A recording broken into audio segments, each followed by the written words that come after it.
बदलापूरचा नराधम अक्षय शिंदेला 26 ऑगस्टपर्यंत पोलीस कोठडी. SIT प्रमुख आरती सिंह बदलापूरमध्ये दाखल. बदलापूर लैंगिक अत्याचार प्रकरणातील आरोपी अक्षय शिंदे याला न्यायालयाने 26 ऑगस्टपर्यंत पोलीस कोठडीत ठेवण्याचे निर्देश दिले आहेत. अक्षय शिंदे यांनी बदलापूरच्या एका नामांकित शाळेतील 2 चिमुरड्या मुलींवर लैंगिक अत्याचार केले होते.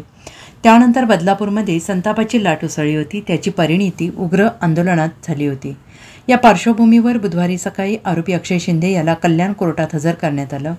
अक्षय शिंदे याच्या विरोधात सध्या प्रचंड जनक्षोभ आहे आणि त्यामुळे पोलिसांनी खबरदारीचा उपाय म्हणून त्याला थेट कोर्टात न आणता व्हिडिओ कॉन्फरन्सिंगद्वारे न्यायालयात हजर केले अशी चर्चा होती. मात्र न्यायालय परिसरात प्रचंड मोठा फौजफाटा तैनात करून अक्षय शिंदे याला आज कोर्टासमोर हजर करण्यात आले.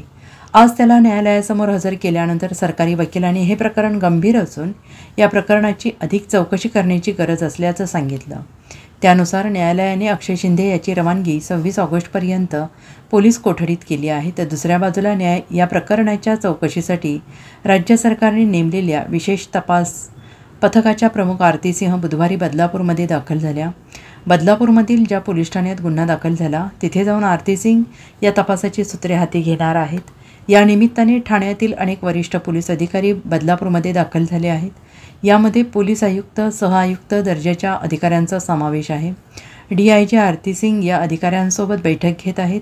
SIT पथकात कोणत्या अधिकाऱ्यांचा समावेश होणार, कोण तांत्रिक पुरावे गोळा करणार, कोण घटनास्थळी जाऊन पुरावे गोळा करणार, तपासाची दिशा नेमकी कशी असेल याबाबतचे निर्णय या बैठकीत होतील. त्यानंतर आरती सिंह अधिकृतरित्या बदलापूर पोलिसांकडून तपासाची सूत्रे स्वीकारतील. त्यामुळे आता पुढे काय घडणार याकडे सगळ्यांच्या नजरा लागलेल्या आहेत. ब्युरो रिपोर्ट SBN मराठी, कल्याण.